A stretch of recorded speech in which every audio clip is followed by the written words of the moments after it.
Doctor Sreevarma ஆயுள் தரும் ஆயுர்வேதா அறுவை சிகிச்சை இல்லா குணம் ஆயுள் கால நிவாரணம்.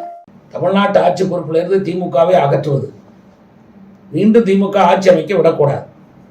அனைத்து இந்திய அண்ணா திராவிட முன்னேற்ற கழகத்தின் தலைமையில் தேசிய ஜனநாயக கூட்டணியுடைய ஆட்சி அமைப்பது, இது ஒரே ஒரு ஒத்த இலக்கோடு தான் இன்றைக்கு நாங்கள் பயணத்தை தொடர்ந்து இருக்கிறோம். அதனால தான் நாங்கள் திருமண பிரச்சார கூட்டம் நடத்துகிறோம். அதனால தான் தேர்தல் அறிக்கை கூட ஒவ்வொரு ஊர்லேயும் போய் மக்களிடம் மக்களுக்காக கோரிக்கைகளை வாங்குகிறோம். இது எல்லா வேலையும் நாங்கள் போட்டு டிக்கெட்டை போட்டு இத்தனை இடத்துல நாங்கள் நிற்கிறோம், அத்தனை இடத்துல அவங்க நிற்கிறோம், என்னென்ன இருக்கு அங்கே நிற்கிறோம், அப்படியெல்லாம் போட்டுட்டு நாங்கள் மக்கள்கிட்ட வரல. எங்கள் மக்கள் சந்திப்பே, எங்களுடைய இயக்கத்தினுடைய மக்கள் சந்திப்பே இப்படி தான் போகுது. யார் நிற்கிறாங்கிறது, ஒரு பக்கம் பழனிசாமி பிரச்சாரத்துக்கு போயிட்டு இருக்காரு, ஒரு பக்கம் பாரத பிரதமர் இன்னைக்கு மதுராந்தகத்துக்கு வந்தார், திருச்சிக்கு வந்தார், திருச்சிக்கு வர்றாரு, மதுரைக்கு வந்தார், அடுத்து மறுபடியும் தொடர்ந்து வருவார். இதெல்லாம் நாங்கள் எந்த விதமான எதிர்நோக்கமும் இல்லாமல் யார் எத்தனை இடத்துல நிற்கிறோம், எல்லோரும் திமுக எதிராக நிற்கிறோம். திமுக ஆட்சி அகற்றப்பட வேண்டும் என்பதற்காக நிற்கிறோம்.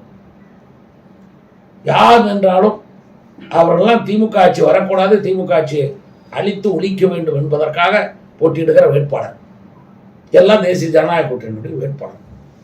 தேர்தல் சமயத்தில் தொடர்ந்து மோடி அவர் நம்ம இங்கே தமிழ்நாட்டுக்குள்ள சுற்றுப்பயணம் மேற்கொண்டிருக்காருன்னா அது தொடர்ந்து நிறைய பேர் பேசிட்டு இருக்காங்க. அது என்ன பயம்?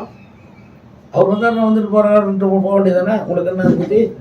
அவர் அவர் பேசுறாரு, அவர் கட்சிக்கு ஆதரவு திரட்டுறாரு, அவருடைய கூட்டணிக்கு ஆதரவு திரட்டுறாரு, அவர் நாட்டு மக்களுக்கு செஞ்சதை சொல்றாரு, நீ செய்யாத சொல்றாரு, நீ எவ்வளோ பணம் வாங்கினன்னு சொல்றாரு, நீ எவ்வளோ பணம் நான் கொடுத்த பணத்தில் நீ எவ்வளோ கொள்ளடிச்சுன்னு சொல்றாரு.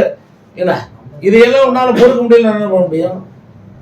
இந்த ட்ரெயின் விட்டாங்கிறாரு, ட்ரெயின் ஓடுது, போய் பார்த்துட்டு வா. இல்லை இந்த ட்ரெயின் ஓடலன்னு சொல்லு.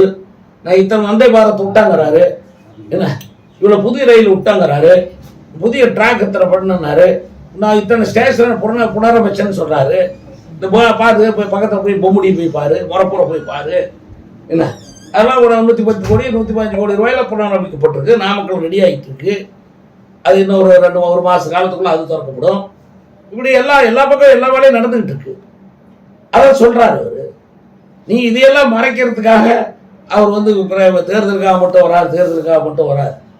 தேர்தலுக்கு வர்றதுதான் அரசியல். நீ எதுக்கு போட்டீங்க மாநாடு போடுற? நீ எதுக்கு திருச்சிக்கு நீங்க மாநாடு போடுற? ஒரு பக்கமாக எதுக்கு விளம்பரம் கொடுக்குற? எதுக்கு தினம் டிவியில் விளம்பரம் வருது? எதுக்கு வருது? தேர்தலுக்காக. ஏன் இதுக்கு முன்னாடி தினம் டிவியில் விளம்பரம் ஏன் கொடுக்கல? ஏன் போன மாதம் 3 பக்கம் விளம்பரம் கொடுக்கல? உன் ஆட்சி போன மாதம் சாதனை செய்யலையா? போன மாதம் மகளிருக்கு நீ ஒன்றும் பண்ணலையா? ஏன் அதுக்கு முன்னாடி மாதம் ஊனமுற்றவருக்கு ஒன்றும் பண்ணலையா? ஏன் இப்போ பண்ணுற? நீ தேர்தலுக்காக தான் இதெல்லாம் பண்ணுற. இப்போ அவரு பிரச்சாரத்துக்கு அதை நீ பேசுனீங்கன்னா இது முட்டாள்தனமான வாதம். தேர்தலுக்காக மோடி வருகிறார் அடிக்கடி என்று சொல்றது முட்டாள்தனமான வாதம். டாக்டர் ஸ்ரீவர்மா ஆயுள் தரும் ஆயுர்வேதா அறுவை சிகிச்சை இல்லா குணம் ஆயுள் கால நிவாரணம்.